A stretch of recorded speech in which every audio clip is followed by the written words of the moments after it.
A Educação da Vontade, por Julie Payot.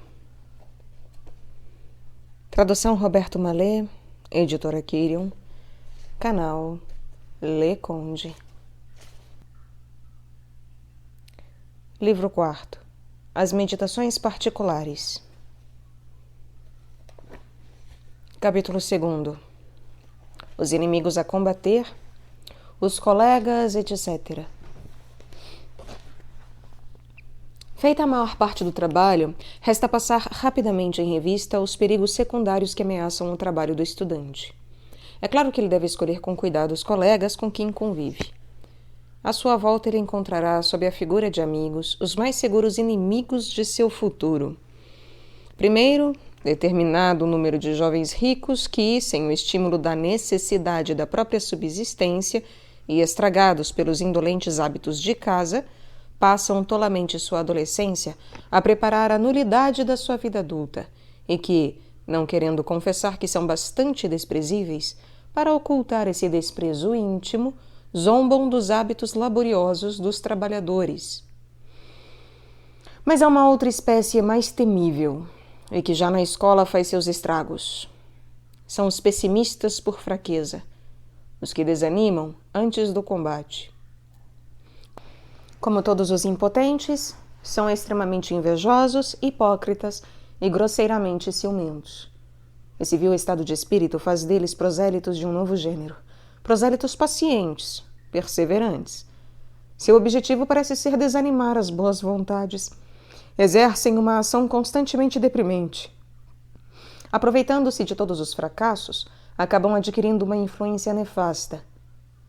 Conscientes de sua fraqueza e do triste futuro que os aguarda, têm prazer em impedir que os outros se esforcem. Outros são simplesmente preguiçosos que exortam, que convidam seus colegas a não fazer nada. Tentarão arrastá-los à cervejaria, facilitarão as ocasiões de luxúrias. Os estudantes franceses são bem superiores sob certos aspectos aos estudantes alemães, encerrados cautelosamente em sociedades que lhes impedem qualquer iniciativa, qualquer independência, e levam-nos a beber em excesso. São sóbrios e têm mais autonomia, mas a maioria exagera muito a extensão de sua liberdade. Quando abandonados numa grande cidade, sua escravidão é mais dura e eles levam consigo para onde forem. É que a causa dela está neles mesmos. A vaidade, tão grande nos seus 20 anos, submete-lhes facilmente à opinião pública, ou seja, à opinião dos colegas e, principalmente, dos piores sacripantas, que têm geralmente a autoridade da audácia, uma aparência decidida, segura de si mesma, um tom peremptório e termos violentos para desfigurar a conduta reta e estimável. Tem quase sempre um conjunto de qualidades que os impõem sobre as vontades fracas e dão o tom a todos os que deles se aproximam. Essa autoridade é aumentada pela força que lhes dão os prosélitos já convertidos, que aceitam cegamente como uma vida de prazeres, como a vida do estudante por excelência, a vida mais fatigante, a mais vazia, a mais tola que é possível imaginar. Arruinam sua saúde, sua inteligência, para comprazer quem admiram a ponto de imitarem servilmente. Abre aspas. Se atentarmos aos seus próprios vícios, observa Chesterfield, existem poucas pessoas tão viciosas quanto eles. Fecha aspas. Brilhar como brilham os jovens que têm uma vida de prazeres é brilhar, como diz o mesmo autor, como faz a madeira podre na escuridão. O jovem verdadeiramente independente é aquele que rejeita tais sugestões, que sabe chamar essa felicidade com seu verdadeiro nome, escravidão fatigante e perigosa. Sabe opor às solicitações uma recusa polida, mas inquebrantável. Não se deixa expor ao ridículo. Evita toda tentativa de discussão sobre o trabalho e sobre questões de prazeres, cuja verdadeira solução vê com clareza. Sabe que a grande maioria dos colegas jamais refletiu sobre a direção de suas próprias vidas. E sabe que eles são carregados como que num turbilhão, joguetes inconscientes, levados por forças exteriores. E não atribui mais importância à sua opinião do que um médico alienista aos desequilíbrios que examina. O quê? Por que esses jovens têm preconceitos absurdos? Eu, que tenho consciência dessa absurdidade, iria submeter-me a seu ponto de vista? Iria sacrificar minha liberdade, minha saúde, as fecundas alegrias do trabalho para evitar seus sarcasmos e para merecer seu perdão? Ou mesmo sua admiração? Eu, que sei que seus prazeres não passam de fadiga e embrutecimento, iria misturar-me à sua balbúrdia? Sabendo que a linguagem corrente não é mais do que o receptáculo da mediocridade e da grosseria das massas, sofreria a ascendência dos epítetos, das associações de palavras, das fórmulas, dos pretensos axiomas que servem para legitimar o triunfo do animal humano sobre a vontade razoável? Jamais abdicarei. A solidão é 1000 vezes preferível. É muito melhor fugir das casernas de estudantes, criar num bairro cuja distância afasta os colegas desocupados uma morada agradável, adornada, bem mobiliada, banhada pela luz do sol e, se possível, com muito verde em torno. É preciso buscar o convívio de pessoas que lhes são superiores, visitar seus professores, estar ao corrente de seus trabalhos, de suas esperanças, de suas desilusões, e encontrar neles como que um diretor de consciência. É preciso substituir a cervejaria, o café, pela visita metódica aos museus, por passeios no campo, por conversas em casa com 1 ou 2 amigos de espírito sólido e elevado. Quanto à atitude do estudante perante as associações de seus colegas, ela deve ser de uma inteira simpatia. A multidão dos jovens só tem a ganhar em desertar dos cafés pela casa dos estudantes. Encontrarão aí um ambiente certamente medíocre, mas também poderão ser encontrados indivíduos superiores, conhecê-los e criar mútuas simpatias.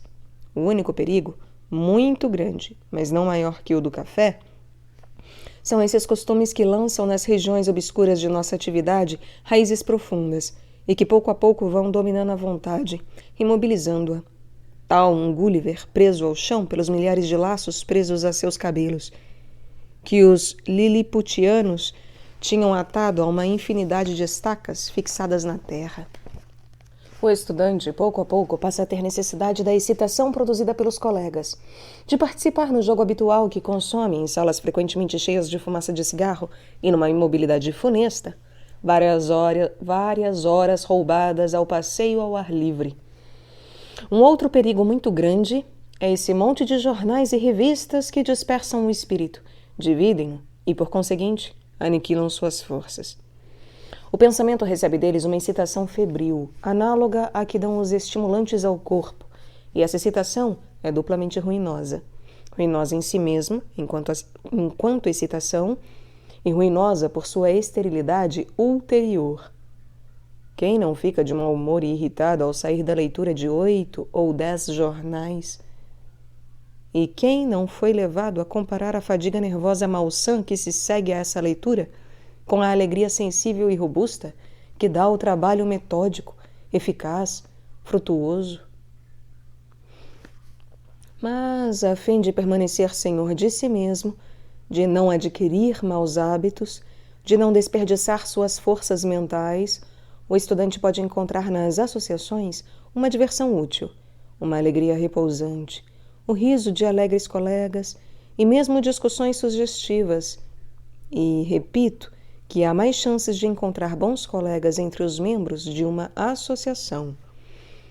Assim como a invenção da imprensa libertou a inteligência, pondo à disposição dos espíritos independentes as obras dos grandes gênios de todos os tempos, as associações de estudantes libertam cada um deles dos laços banais do restaurante, dos encontros casuais, e põem ao seu alcance espíritos e caracteres muito diferentes uns dos outros.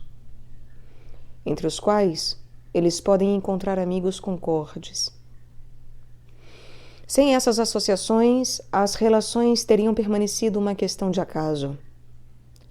As grandes exposições de almas, que são as associações de jovens, permitem um agrupamento dos espíritos e caracteres simpáticos entre si, seja por semelhança, seja por contraste, agrupamentos necessários à autoeducação, como veremos abaixo.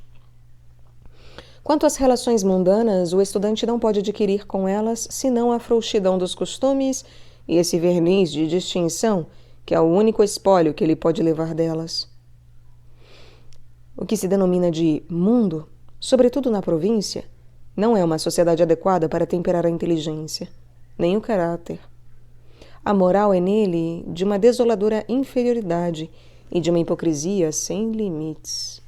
Ali, o dinheiro tudo legitima. A religião que reina nele é a adoração servil da fortuna. O jovem só recebe lições que estão no baixíssimo nível médio das consciências. Não recebe certamente nenhuma lição de sobriedade. Não aprende a estimar a superioridade da inteligência, nem a do caráter. As pessoas do mundo, por causa de sua falta de toda cultura profunda, estão estreitamente submissas aos preconceitos reinantes.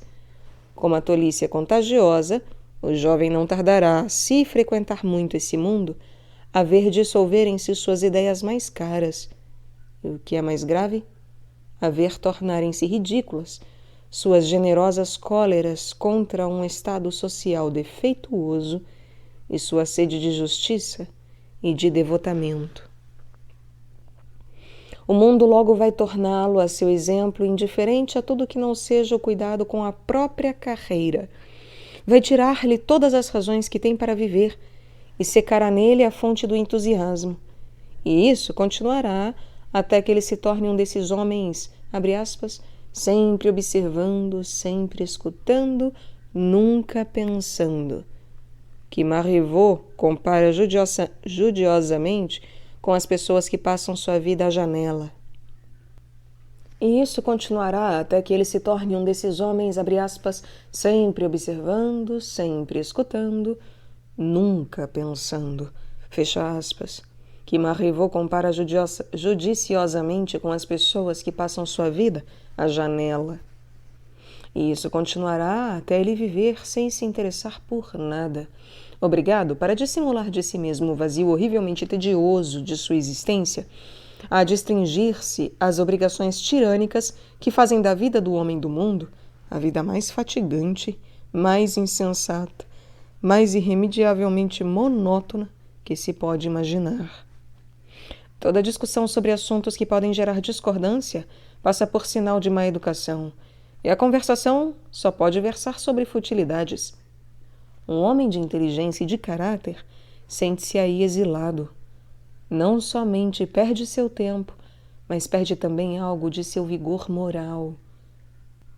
Mas vale certamente o convívio dos colegas, o choque violento das diversas posições, as discussões semeadas, como as dos heróis de Homero, de epítetos apaixonados.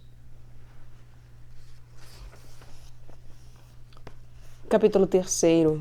Os inimigos a combater. Os sofismas dos preguiçosos. Parágrafo 1.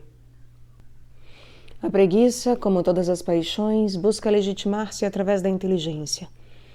E como a maioria dos homens não tenta mesmo combater as inclinações inferiores que possui, pode-se prever que não faltarão solenes axiomas e provérbios de aspecto infalível para a desculpa e mesmo para a glorificação dos desocupados. Estudamos acima e, é o que esperamos, destruímos definitivamente a crença na imutabilidade do caráter recebido no nascimento. Vimos, nessa teoria ingênua, um exemplo do poder que tem as palavras de nos fazer crer na unidade das coisas que elas designam. Não voltaremos a isso, senão para observar o poderoso apoio que essa crença dá à nossa covardia, à nossa preguiça. Ela talvez tenha encontrado em nossa revolta contra a demora da conquista de nós mesmos o nervo de sua força e, como retribuição, dá à nossa preguiça o cêntuplo da força que lhe retirou. Essa teoria não é, aliás, senão um dos recursos que encontra a preguiça no arsenal das máximas inventadas por seus asseclas. O diabo, diz uma velha fábula, tem que variar seus ardis para tentar os outros viciosos.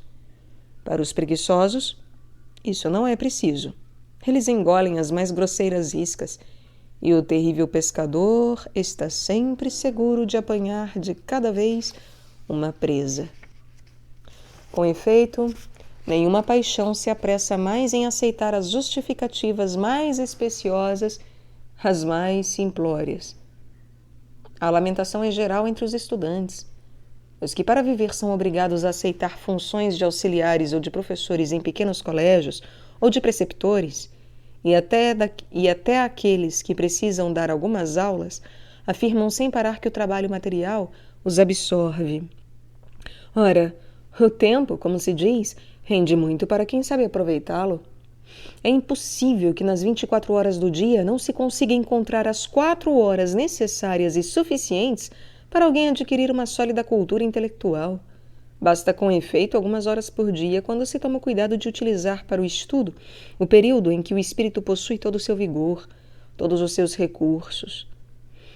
Se a essas horas de atenção vigorosa acrescenta-se para o trabalho das anotações, de cópia, de organização dos materiais, a utilização dos momentos que de hábito se perde tolamente, não há carreira que não permita ao mesmo tempo o mais amplo desenvolvimento do espírito.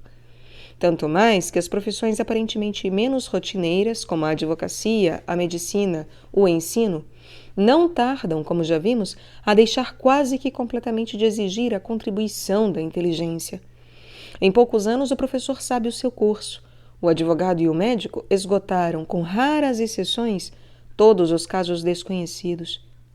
É isso que explica como nos postos mais elevados encontramos homens tão notáveis em sua especialidade e que, sem percebê-lo, deixaram enferrujar-se, por falta de uso, suas faculdades superiores, e que, fora de suas ocupações de ofício, são de uma tolice que confunde. A fadiga dos professores, entre outros, não é absolutamente de natureza intelectual. Provém da sobrecarga dos músculos que concorrem para a emissão da fala. E como esses músculos formam um grupo restrito, são fáceis de fatigarem-se. Mas essa fadiga local só tem um efeito moderado sobre o estado de forças geral e não exclui de forma alguma a possibilidade do trabalho intelectual. Aliás, muitas pessoas reconhecem, quando questionadas, que poderiam encontrar 3 ou 4 horas por dia para o estudo, mas dizem para passar num certo exame teriam que trabalhar pelo menos 6 dias por dia. E, portanto, tem razão em fazer nada. Ora, diria eu, ponham-se então a trabalhar 3 horas por dia e verão rapidamente que não é inútil trabalhar, que a soma das horas de trabalho é a mesma em 3 horas por dia por 6 meses e em 6 horas por dia em 3 meses. É a mesma para o trabalho e não a mesma para os resultados. Pois, como dizia Leibniz, abre aspas, tanto não é verdade que nosso espírito se torna mais polido pelo excesso de estudo que, ao contrário, tal excesso embota-lhe. Fecha aspas. Outros preguiçosos reconhecem que não lhes falta tempo, mas dizem que é inútil pôr-se a trabalhar quando não se está disposto a isto. O espírito fica pesado, sonolento, não faz nada que vale a pena. Assim, dizem eles, renunciamos a trabalhar de manhã, dado o tempo que perdemos até ficarmos devidamente dispostos. Que erro!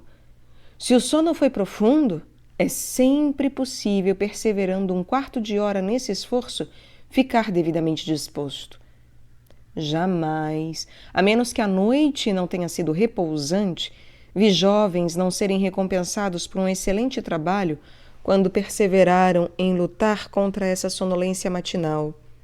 A inteligência logo desperta e age com facilidade, e no fim das contas, esse pretenso torpor da inteligência nada mais é que um torpor da vontade. Parágrafo 2º. Não podemos passar em revista todos os problemas da preguiça. Entretanto, num livro dedicado aos jovens que trabalham, devemos considerar um dos axiomas mais funestos que existem. Axioma enunciado com muita leviandade por homens que estão longe de pensar nos danos que suas palavras podem causar. Desencoraja-se antecipadamente os trabalhadores que vivem em pequenas cidades, afirmando que o trabalho intelectual só é possível nas grandes universidades. Na França, ouve-se dizer que o trabalho só é possível em Paris. Não há afirmação mais funesta, nem mais desanimadora que essa, retomada solenemente pelos homens de talento. Ora, ela contém somente uma pequena parte de verdade. Não importa as autoridades que se possa citar para apoiá-la. Ela é quase que inteiramente falsa. Primeiro, ela tem contra si os fatos. A maioria dos pensadores amadureceram suas concepções na solidão. Descartes, Spinoza, Kant, Rousseau e, em nossos dias, Darwin, Stuart Mill, Renouvier, Spencer, Tolstói, que renovaram um pensamento moderno em tantos pontos, devem a melhor parte de seu sucesso à solidão. Com efeito, não há nada na natureza do trabalho intelectual que exija que se viva em Paris. Que na França somente Paris dê a ascensão do talento, que somente ela possa organizar em torno do homem que chega uma constante publicidade, não duvidamos. Por causa de nossa excessiva centralização, nossa atenção volta-se para Paris, e esta se torna o lugar para onde convergem todos os olhares, em que as reputações se tornam extraordinárias. Mas esse privilégio não se restringe ao talento. E um assassino célebre beneficia-se dessa publicidade tanto quanto um escritor cujas obras durarão pelos séculos. Além disso, se Paris é útil para expor à luz do dia os nomes célebres, Paris não é necessária durante o longo período dos trabalhos, dos esforços que deve preceder os primeiros sucessos. Que Paris seja indispensável ao físico, ao psicólogo que tem necessidade de laboratórios, isso não está de forma alguma provado, e deixaria de ser absolutamente verdadeiro se as faculdades erigidas em universidades tivessem o direito de possuí-los, de adquiri-los, podendo desenvolver mais suas instalações. Essas universidades forneceriam uma nova prova da lei estabelecida por Haeckel, o grande naturalista alemão, de que, abre aspas, as produções científicas das universidades estão em razão inversa do seu tamanho, fecha aspas. É que em ciência, assim como em tudo, o vigor de espírito, a iniciativa, a paixão pela pesquisa suprem os meios materiais e com poucos recursos fazem maravilhas, enquanto que, com esplêndidos laboratórios, a inércia do pensamento torna-se estéril. O que importa aqui, portanto, é possuir o entusiasmo que realiza as grandes coisas. Um laboratório só serve para verificar as já concebidas.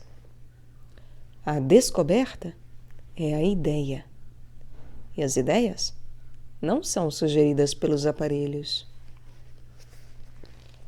Além das ciências, resta a história, que necessita de documentos, que devem ser consultados onde estão.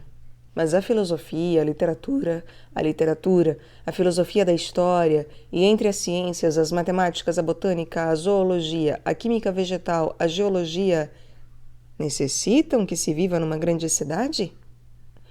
Se o talento consiste menos na absorção dos numerosos materiais que na assimilação dos materiais escolhidos, e se os espíritos de valor distinguem-se, sobretudo, por seu poder de organizar os fatos observados ou recolhidos e de vivificá-los, quem não vê que longos períodos de meditação e de tranquilidade devem suceder às investigações nas bibliotecas? Essas mesmas bibliotecas não deixam de ter sérios inconvenientes. Com a facilidade de ver o que nossos predecessores pensaram sobre as questões que nos interessam, acabamos perdendo o hábito de pensar por nós mesmos.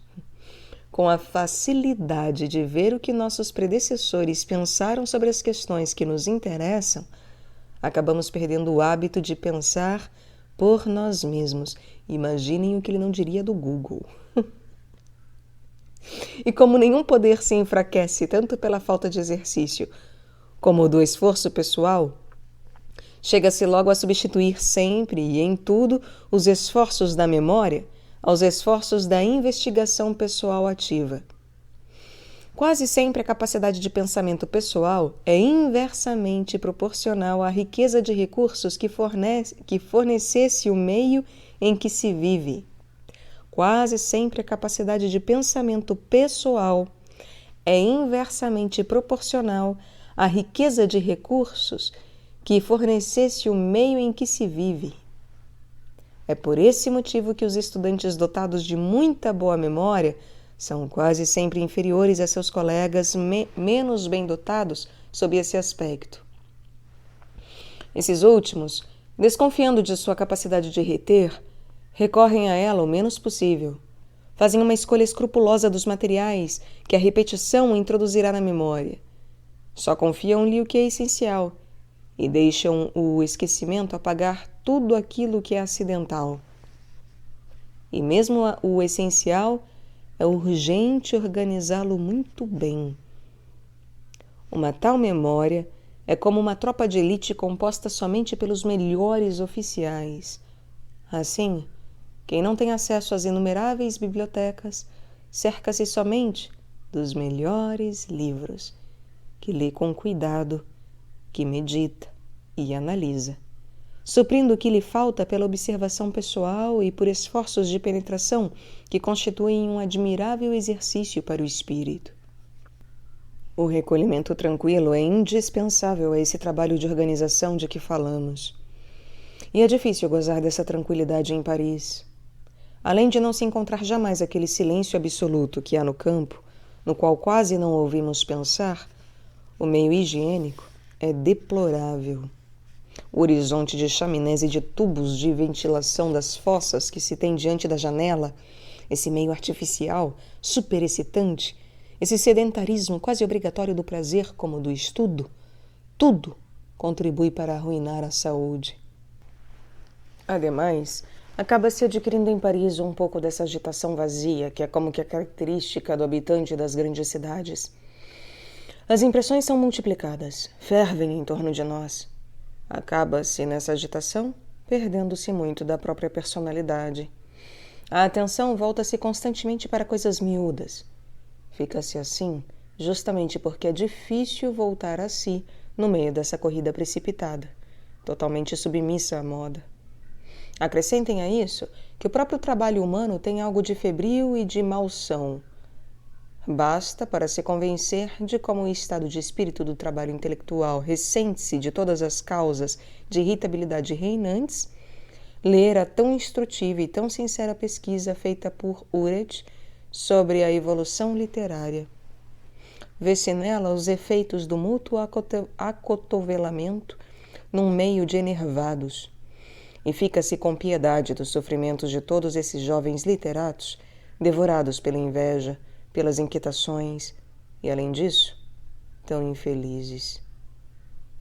Quanto a mim, declaro que, se vejo o quanto habitar num lugar pequeno no quarto andar, numa rua cheia de barulho, longe dos campos e dos bosques, pode produzir de irritação, não vejo de forma alguma o que esse estado de coisa pode acrescentar ao valor intelectual de um jovem.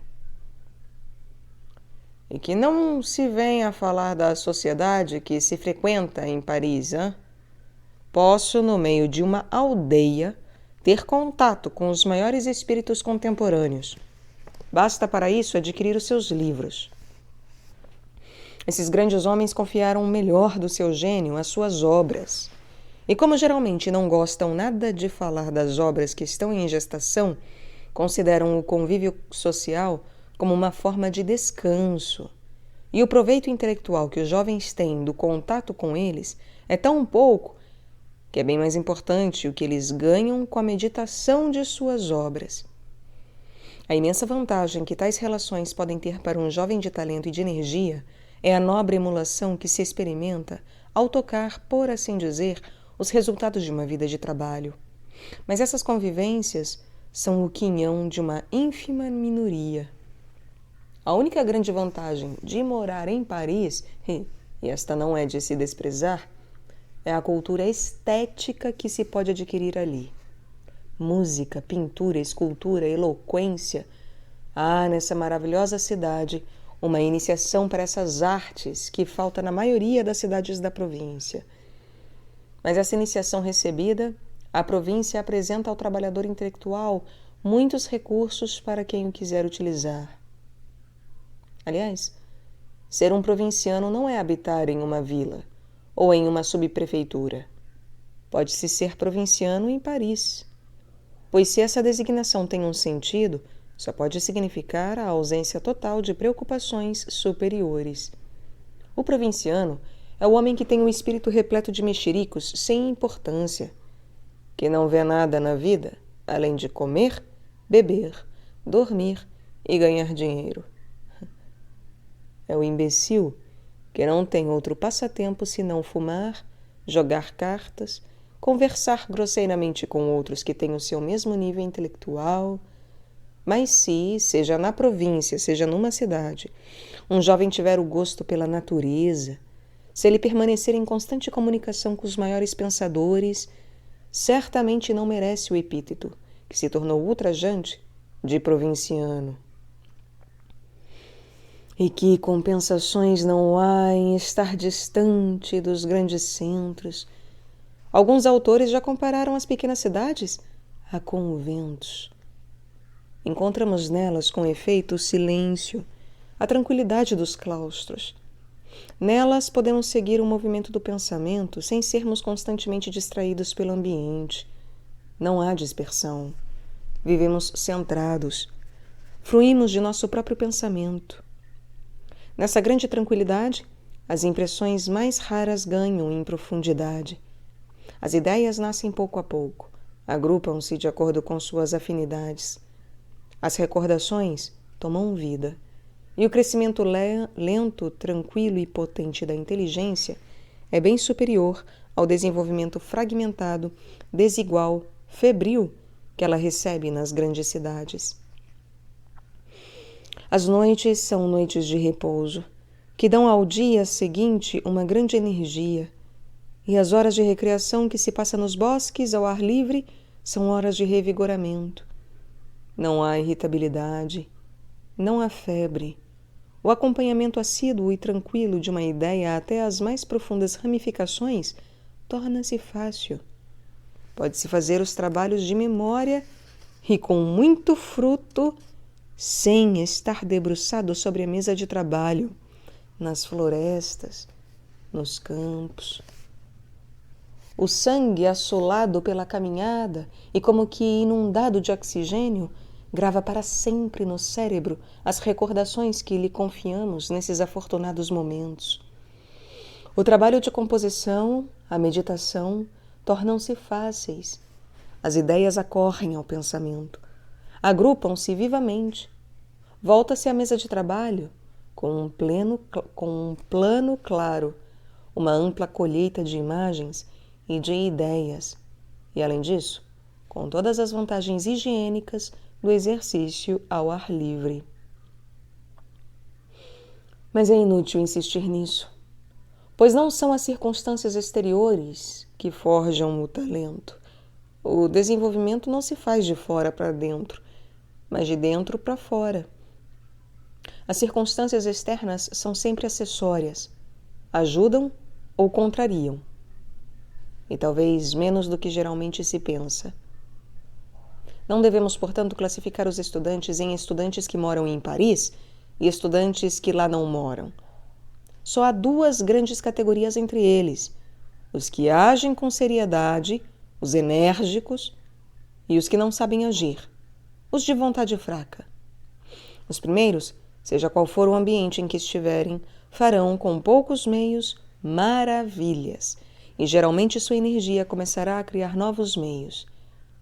Os segundos, mesmo que rodeados de bibliotecas e de laboratórios, não fazem nada. Jamais farão nada. Parágrafo 3º. Tendo chegado quase ao final do 4º livro, Era preciso abordar de perto a questão da sentimentalidade vaga, estado tão perigoso para a vontade. Examinamos suas causas e seus remédios. Depois tivemos que destruir as ingênuas ilusões que provocam tão prodigiosos equívocos na avaliação que o estudante faz de seus prazeres. Tivemos que nos demorar sobre esse triste assunto da sensualidade, sobre as diversas formas que ela toma e examinar os meios de lutar contra elas. Enfim, foi necessário, feito esse caminho, destruir os preconceitos, os sofismas, sob a forma de axiomas que a preguiça sugere àqueles que se recusam a trabalhar a qualquer preço. Resta-nos agora fazer a operação inversa, ou seja, edificar. Após as meditações destrutivas que demos como exemplo, e que cada estudante deverá completar com suas experiências e suas reflexões pessoais, devem vir as meditações fortificantes, próprias para estimular a vontade, para reforçar a energia.